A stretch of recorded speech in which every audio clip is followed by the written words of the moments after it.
चलो करते हैं। आज हम स्टार्ट गुल्फ ऑफ एडन से। हमने गुल्फ ऑफ पर्शियन गुल्फ भी पढ़ी थी, गुल्फ ऑफ ओमान भी पढ़ ली थी हमने। तो आज हम पढ़ेंगे गल्फ ऑफ एडन।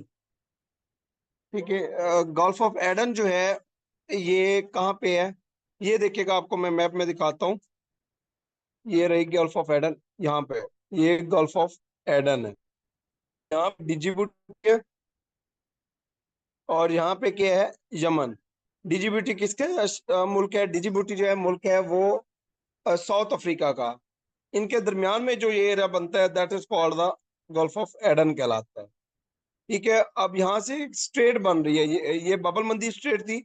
यहाँ पे एक स्ट्रेट बन रही है। इस स्ट्रेट को क्या कहा जाता है? ये वो तंग पट्टी है जो मिलाती है किसको? गल्फ ऑफ एडन को अरेबियन पेनिनसुला के साथ मिलाती है। इसको क्या कहते हैं? गुरदाफी स्ट्रेट कहा जाता है। गुरदाफी चैनल या कहा जाता है। गुरदाफी चैनल सोमालिया और यमन के दरमियान जी है। ये सोमालिया हो गया और ये यमन हो गया, इसके दरमियान जो स्टेट है that is called the Guardafui channel कहलाता है।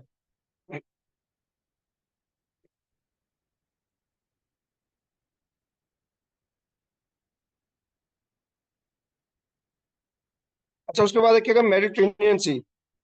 तो मेडिटेरेनियन सी देखें तो ये सारा मेडिटेरेनियन सी है। ठीक है। और इससे ऊपर क्या, मेडिटेरेनियन सी से ऊपर क्या है? यहाँ पे यूरोप है, यूरोप कॉन्टिनेंट, ये भी हम पढ़ेंगे इसके बाद। तो मेडिटेरेनियन सी जो है इसके बारे में देखते हैं। सी कनेक्ट करता है ऊपर, नीचे क्या है? अटलांटिक ओशन को किसके साथ कनेक्ट करता है? Southern Europe. मेडिटेरेनियन सी बल्कि कनेक्टेड है किसके साथ? मेडिटेरेनियन सी है। और ये सारा जो है ये क्या है? Atlantic ocean. मेडिटेरेनियन सी है वो अटलांटिक ओशन के साथ कनेक्ट। बात करें तो इसका एरिया जो है मेडिटेरेनियन सी का 2.5 मिलियन किलोमीटर स्क्वायर है। एवरेज डेप्थ 1500 मीटर है, मैक्सिमम डेप्थ 5109 मीटर है। अरेबियन सी की बात करें, सी जो है ये अरेबियन सी है, ये इंडियन ओशन का पार्ट है अरेबियन सी। इसका एरिया 3,862 मिलियन किलोमीटर स्क्वायर है और एवरेज डेप्थ की 2,234 मीटर है।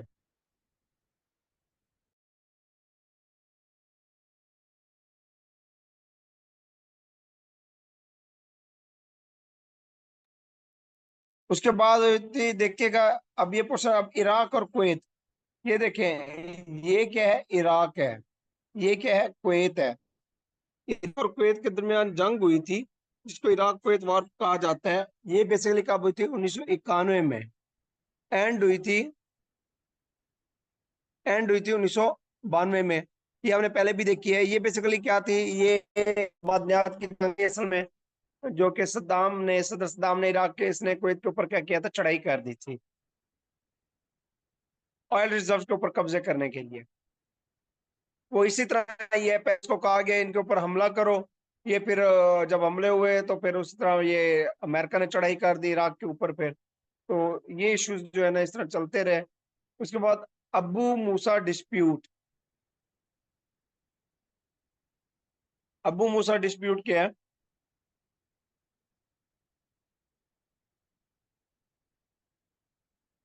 अबू मूसा डिस्प्यूट 1971 के अंदर, जब ये ईरान का है, ये अबू मूसा डिस्प्यूट ईरान के अंदर है। तो ईरान जो है ये बेसिकली कहता है यहाँ पे इस जगह के ऊपर, ईरान जो है जब 1971 में ब्रिटिश ने ये एरिया लेफ्ट किया तो ईरान ने क्या कहा? एक आइसलैंड था, उसने क्लेम किया, 3 आइसलैंड थे जिसमें अबू मूसा, ग्रेटर टम्ब और Lesser Tunb. Greater Lesser Tunb और अबू मूसा जो है आइसलैंड। तो इसके ऊपर ईरान ने क्लेम किया जी ये मेरा है। इस वजह से जो है ना इनके दरमियान फिर यूएई और इनके दरमियान आपस में कोई जो है कॉन्फ्लिक्ट भी चलते रहे हैं। और यूएई कहता है जी मेरा है, और जो ईरान है वो कहता है मेरा है। तो दैट इज कॉल्ड अब मूसा डिस्प्यूट पूछा जाता है जी, अब मूसा डिस्प्यूट किन दो मुमालिक के दरमियान है? यूएई और ईरान के दरमियान है।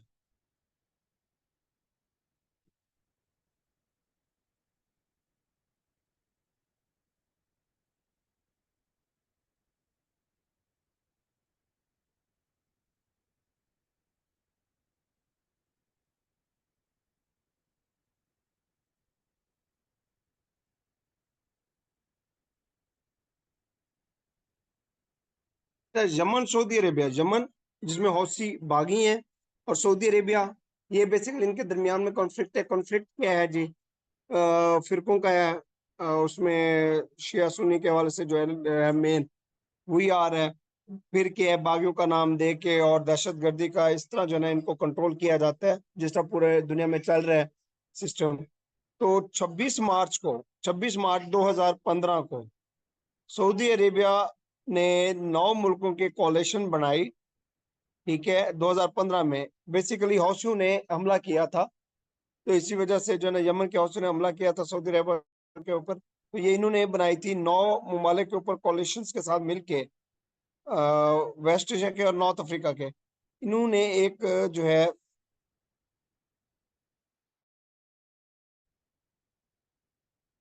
यमन के ऊपर मिलकर जो है ना इन्होंने इंटरवेंशन किया था। इसको क्या कहते हैं? यमन सऊदी अरेबिया कॉन्फ्लिक्ट कहा जाता है। उस टाइम जो है यमनी प्रेसिडेंट कौन था? अब्दार अब्दराबू मंसूर हादी। और ये बेसिकली क्या था? ये जो है यमन के अंदर था, और हौसियों ने फिर जो है यमन के ऊपर क्या किया, सना के ऊपर जिनका कैपिटल है कब्जा कर लिया था। तो उन्होंने जो है ना कंट्रोल संभाला, और सऊदी और इनके दरमियान फिर क्या हुआ, कंफ्लिक्ट शुरू हो गया। पूछा जाता है जी, यमन सऊदी अरेबिया कंफ्लिक्ट कब पैदा हुआ था?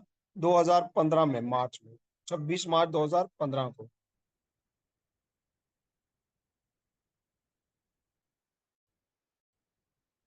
किंग फहद काजवे ये मैंने बताई थी। ये किसके दरमियान है जी?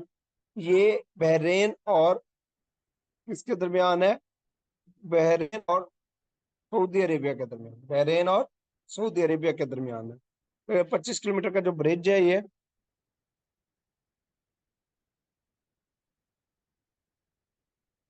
ये किस किस को कनेक्ट करता है?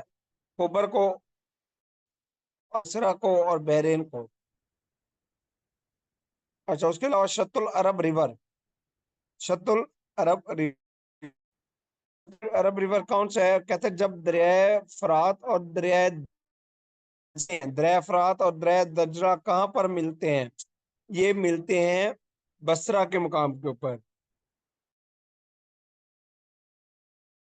बसरा के मुकाम से, तो उसको क्या कहा जाता है? शतुल अरब कहा जाता है। अरब लीग जो है,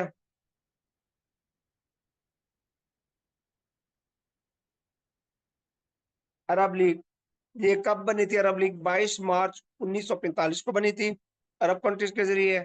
इसके अंदर इनिशियली 7 मेंबर थे, और अब कितने हैं?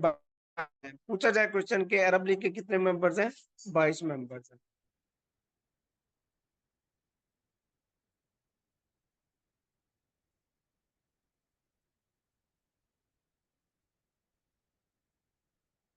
उसके बाद एक कुछ देखे, गल्फ कॉपरेशन काउंसिल, जीसीसी। आपने सुना होगा, जीसीसी का इजलास होते रहते हैं। तो गल्फ कॉपरेशन काउंसिल जो है, ये एक रीजनल इंटरगवर्नमेंटल और पॉलिटिकल ऑर्गेनाइजेशन है, जो कि बहरेन, कुवैत, ओमान, कतर और सऊदी अरेबिया और यूनाइटेड अरब एमिरेट के दरमियान जो ये बनाई गई थी। इसमें 6 मेंबर स्टेट्स हैं।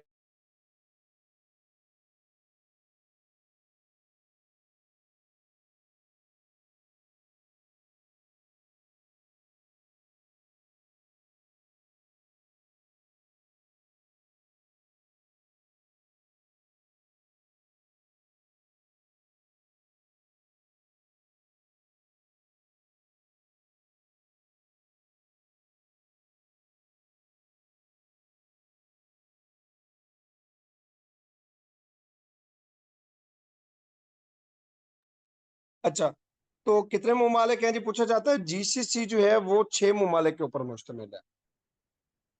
इसका हेडक्वार्टर कहाँ पे है? जीसीसी का रियाद के अंदर है, सऊदी अरेबिया में। ये कब फाउंड हुई थी? ये 1981 में रियाद में, जीसीसी 25 में 1981 को। उसके बाद OPEC, Organisation of Petroleum Exporting Company, OPEC. ये सबसे बड़ी, दुनिया की सबसे बड़ी ऑयल एक्सपोर्टिंग कंपनी है, जो पूरी दुनिया में बेचती है और पर्शियन गोल्फ से गुजरती है। इसी वजह से ईरान ने जब ये बंद किया था रास्ता, तो जितने भी यूरोपियन कंट्रीज थे या अरब ममालिक थे, सारे जो है ना ये सख्ते में आ गए थे, क्योंकि इनकी जो ऑयल की ट्रांसपोर्टेशन है वो इसी रास्ते से थी। ओपेक जो है ये कब फाइंड हुई थी? 14 सितंबर 1960 को। ओपेक कहाँ हुई थी? बगदाद में, इराक में। पहले जो मेंबर्स थे वो Iraq, Iran, Kuwait, Saudi Arabia और वेनेजुएला था। वेनेजुएला था, ठीक है।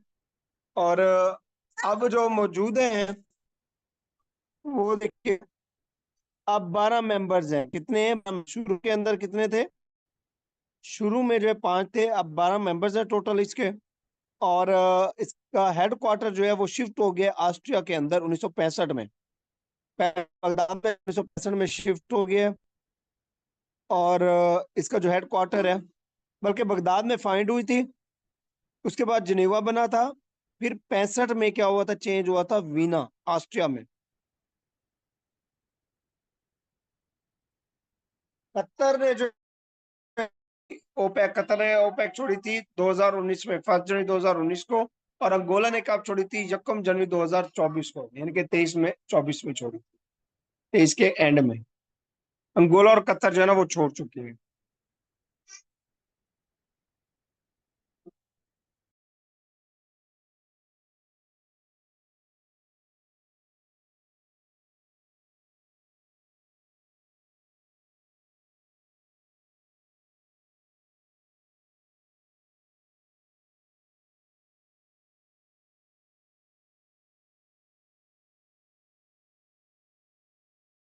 हाँ जी, यहाँ तक अंडरस्टैंड हो गया? जी सर।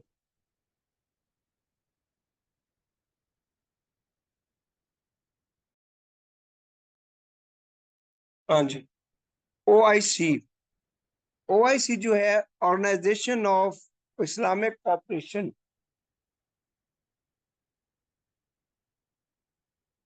कब बनी थी? इसमें वो जस्ट इसकी फॉर्मेशन देख लीजिएगा, कब बनी थी? 1969 में, 25 सितंबर 1969 को। कहाँ बनी थी? मोरक्को में और रबत में। पहली मीटिंग कहाँ पे हुई थी? रबत में हुई थी, 23 ममालिक ने शमूलियत इख्तियार की थी। दूसरी मीटिंग कहाँ पे हुई थी? पाकिस्तान में, लाहौर में हुई थी, 1974 में हुई थी। किसने ऑर्गेनाइज की थी? जुल्फिकार अली भुट्टो ने।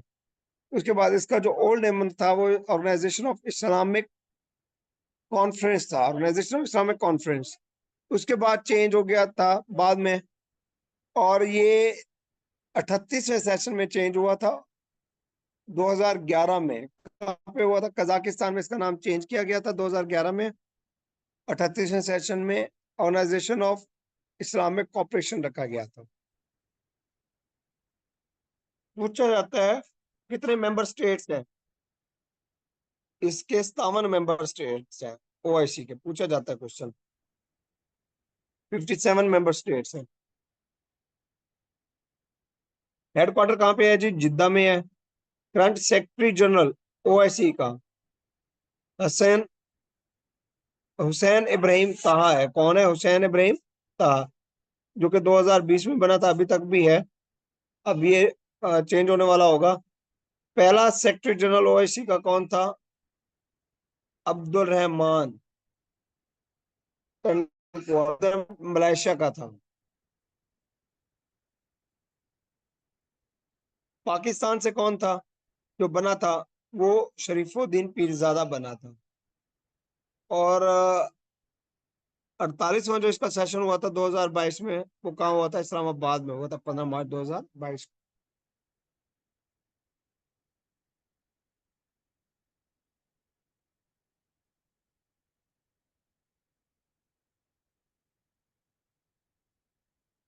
हाँ जी, यहाँ तक अंडरस्टैंड हो गया।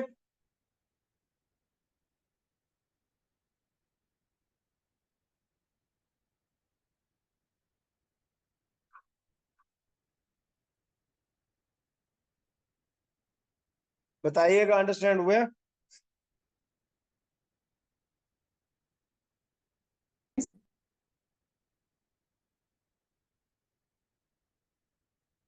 अच्छा, पैलेस्टाइन इसराइल कॉन्फ्लिक्ट है, इसको भी देख लेते हैं आज। डिस्टॉर्शन हो रही है बाकियों को भी।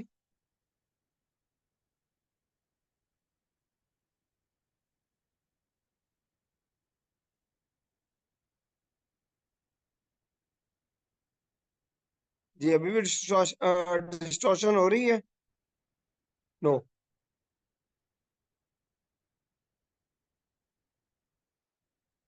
जिनके पास हो रही हो दोबारा ज्वाइन करें। अच्छा, उसके बाद है जी पैलेस्टाइन। पैलेस्टाइन इसराइल कॉन्फ्लिक्ट है। एंड इसराइल कॉन्फ्लिक्ट, ये आपको पता है कि जब फलस्तीन और इसराइल का कॉन्फ्लिक्ट कब से आ रहा है? ये तो चला आ रहा है सिलसिला, अगर हम बताएं तो ये मेरी तरफ आया था, बाकी थोड़ी थोड़ी आवाज आ रही है फिर करते। हजरत जी,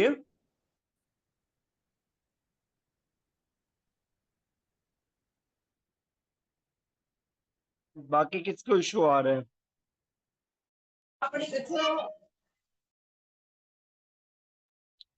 जी ठीक है, मैं किसी को नहीं, अगर किसी को होगा तो वो लीव करके दोबारा ज्वाइन करें। हजरत आदा, सॉरी, हजरत इब्राहिम अलैहिस्सलाम। ठीक है, हजरत इब्राहिम अलैहिस्सलाम, इनके दो बेटे थे, हजरत इस्माइल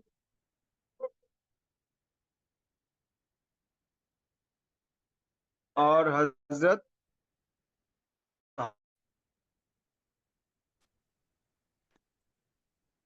हजरत इस्माइल और हजरत इसहाक, इनके दो बेटे थे। इस्माइल अरब में रह गए थे। हजरत इसहाक के फिर आगे 12 बच्चे थे। ठीक है, और उनमें हजरत जो है,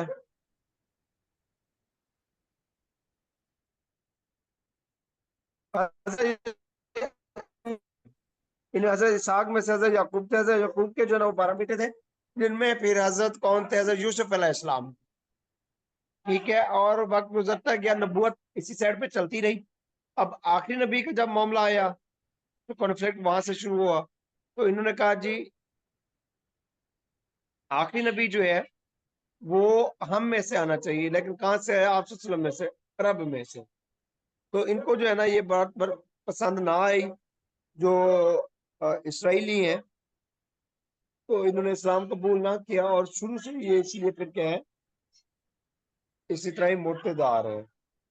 ये अल्लाह को मानते हैं, सिर्फ आप वसल्लम को नहीं मानते। ये नमाज भी पढ़ते हैं, यहूदी, सारा कुछ।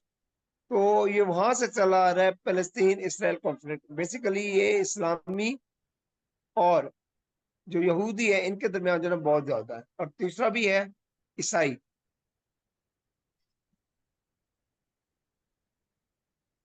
अच्छा, तो ये कॉन्फ्लिक्ट जो है ना, मेरी बात सुनिएगा, ये तीन फिरके आपस में जो, जिनमें मुसलमानों के, मुसलमानों नहीं बल्कि एक ईसाई, यहूदी और जो है हजरत अपना मुसलमान, इनके दरमियान कॉन्फ्लिक्ट इसके ऊपर ही चला आ रहा है, इसराइल के ऊपर शुरू से ही। वो मैं जब हम पढ़ेंगे इसमें शायद मैं आपको बताता चलूं, बल्कि इसी में ही बताऊंगा। ये तीन मजहब की जंग भी कह सकते हैं। तीन मजहब बैतुल मुकद्दस के ऊपर ज्यादातर कॉन्फ्लिक्ट है, वो फलस्तीन और इसराइल का है, क्योंकि सरजमीन थी पैलेस्टाइन की, और इसराइल ने इसके ऊपर आकर कब्जा किया था। कब आगे किया था? इनको निकाल दिया गया था यहाँ से। ठीक है, इनको यहाँ से निकाल दिया गया था, ईसाइयों को, अपना यहूदियों को। फिर इनकी सरजमीन पर मुसलमान आके रहे थे। ठीक है, और तब से जो है ना ये आ रहे हैं, और वर्ल्ड वार वन के बाद जो है ना यहाँ से मुसलमान जंग आ रहे हैं, खिलाफत उस्मानिया, यूके जीत गया। जब उनको पता चला कि यूके जीत गया है, तो यहूदी क्या हुआ, पूरी दुनिया से इकट्ठे होना शुरू हुए। और वो किससे मिले? वो बरतानिया के वजीर आजम से मिले। तो जब वो बरतानिया के वजीर आजम से मिलते हैं तो उनसे क्या करते हैं, एक जो है जमीन की डिमांड करते हैं कि हमें यहाँ पे इस खेत में एक टुकड़ा दिया जाए जहाँ पे हम रह सके। इनको जो है ना बड़ा फिर जो है तो उसने ये कहा कि मैं दे तो नहीं सकता, लेकिन अगर हम जंग जीत जाए तो हम आपको जो है ना क्या करेंगे, रहने की जगह दे देंगे। तो डेक्लरेशन साइन किया गया फिर। इस तरह जो है ना ये फिर आगे मजीद क्या होता है कि जब 1945 में ये फिर अपने आप को अनाउंस करता है, डिक्लेयर करता है इंडिपेंडेंस। और इस तरह जो है ना ये फिर 46-48 ये फिर आगे कॉन्फ्लिक्ट पैदा होते हैं, और ये चलते आ रहे हैं मुसलमानों और इनके दरमियान, फलस्तीन और इसराइल के दरमियान। अब यहां से देखिएगा,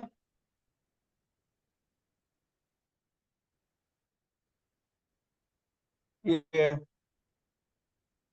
ये बेलफोर डेक्लेरेशन जिसको कहा जाता है, बेलफोर डेक्लेरेशन, ये 1917 में हुआ था, जिसमें इसराइलियों ने क्या किया था, बेलफोर वजीर आजम था बरतानिया का, उससे होमलैंड की जो है ना क्या की थी, डिमांड की थी कि जब आप जंग जीत जाएंगे तो क्या करेंगे, हमें रहने की सरजमीन देंगे, और हम क्या करेंगे जी, हम आपके लिए जंग में हिस्सा लेंगे।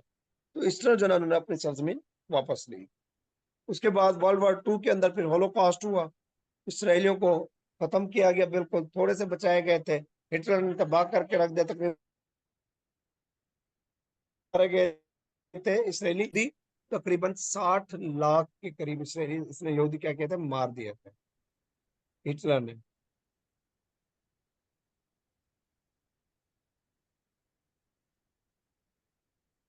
इसको होलोकॉस्ट भी कहा जाता है।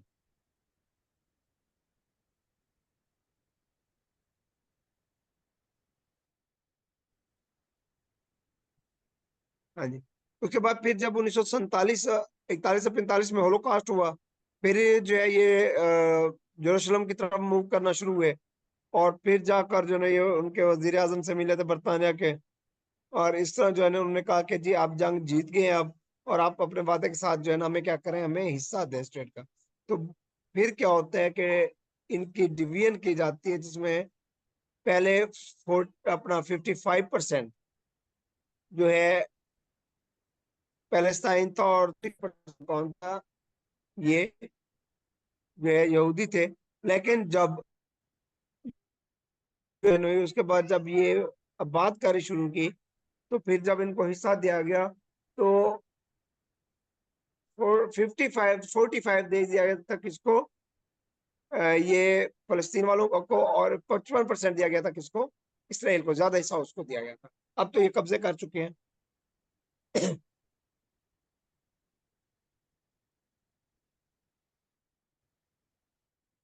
बाद 1948 में क्या होता है,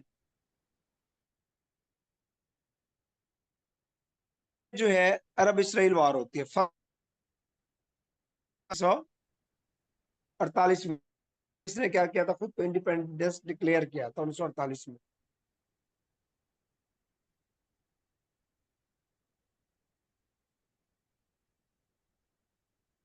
हाँ जी, यहाँ तक अंडरस्टैंड हो गया।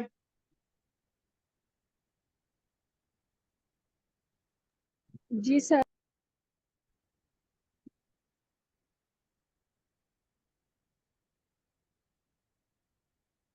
अच्छा, फिर 1948 के अंदर जब जो इसने डिक्लेयर किया, तो पहली अरब इसराइल वार हुई थी, कब हुई थी, 1948 में। उसके बाद देखिएगा, ये देखिएगा, ये हिस्सा था जब इसराइल आया था, ये वाला, सिर्फ और सिर्फ ये पार्ट जो व्हाइट नजर आ रहा है, that is called the Israel. और ग्रीन वाला जो है ये क्या कहला रहा है, सारे का सारा ये पैलेस्टाइन। वक्त गुजरता गया, ग्रीन ऐसे ऐसा खत्म होता गया, और उसके बाद जो है ये ऐसे ऐसा ग्रीन कम होते होते, और ये सारा अब इसराइल है। और यहाँ पे देखें तो फलस्तीन कितना, ये छोटा सा रह गया यहाँ पे। तो कोशिश यही है कि हम बात कर जाए, इनको यहाँ से निकाल जाए। तो इस तरह जो है इन्होंने क्या किया, ऐसा ऐसा करके कब्जा किया प्रेशर के साथ। इन्होंने जंगें की, फिर उसके बाद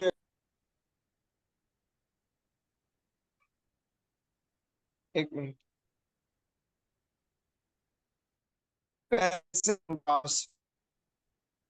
इसमें तकरीबन 7.5 लाख जो है फलस्तीनी क्या होते बेघर हुए थे, बच्चे महरूम हुए थे। उसके बाद जी ये इसराइल जीत गया था। उसके बाद सेकेंड अरब इसराइल वार हुई, ये 6 दिन बाद हुई थी। और ये 6 दिन की जो है ना ये जंग थी। 6 दिन से बाद से मुराद है कि 6 दिन की जंग थी। और 6 दिन के अंदर अंदर इंडिया ने सॉरी इसराइल ने क्या किया था, अपना लोहा मनवाया था। और जंग जीत गया था 6 दिन के अंदर अंदर। उसके बाद क्या होता है, उसके बाद जो है फिर सेकेंड अरब इसराइल वार 6 डेज की आ गई। इसमें जो है ना 3 एरिया किए जाते, कब्जा किया जाता है। इसराइल जो है, जिसमें जॉर्डन का हो गया, इजिप्ट का हो गया, और जो है इसका सीरिया हो गया। इसके जो है ना ये हिस्से क्या करते हैं, कब्जा कर लेता है। फिर दोबारा जाकर ये कॉन्फ्लिक्ट चलता रहता है, आगे जाकर जो है ना ये फिर रिजॉल्व होता है। और 1973 जाके इनको इलाके वापस किए जाते हैं।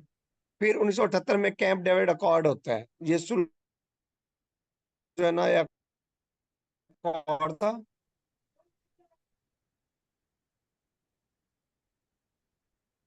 अब ये किसके दरमियान किया गया है, इजिप्ट के दरमियान और इसराइल के दरमियान। इसमें इजिप्ट ने इसराइल को तस्लीम कर लिया था 1978 में। ठीक है। और उसके बाद जी 1987 के अंदर क्या होता है, पहली अपराइजिंग कहते हैं इस्तीफादा को, जो पहली इन्होंने इनके खिलाफ आवाज उठाई थी प्रैक्टिकली, उसको कहते हैं फर्स्ट इस्तीफादा कहा जाता है। तो ये होता है।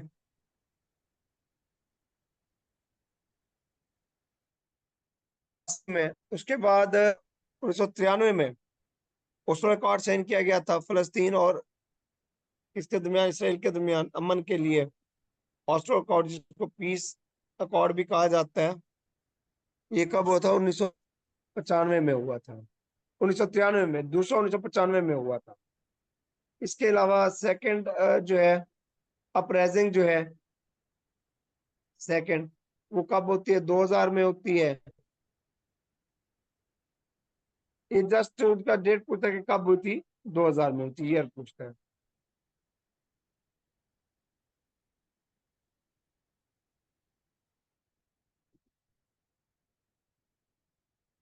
में भी एक हुआ था कॉन्फ्लिक्ट।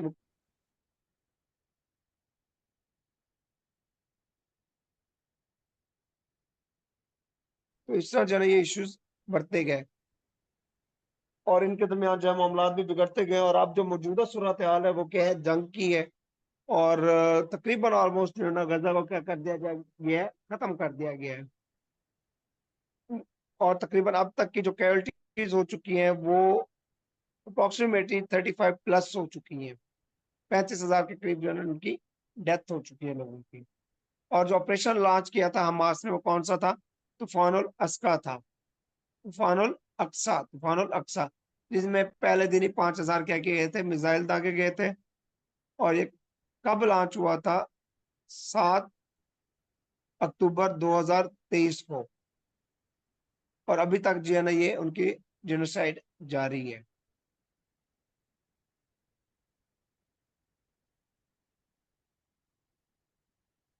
हाँ, यहाँ तक अंडरस्टैंड हो गया। जी सर।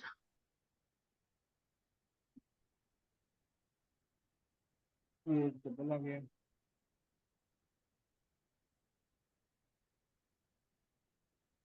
चले आप यहाँ तक जो है ना इसको क्लोज करें आज।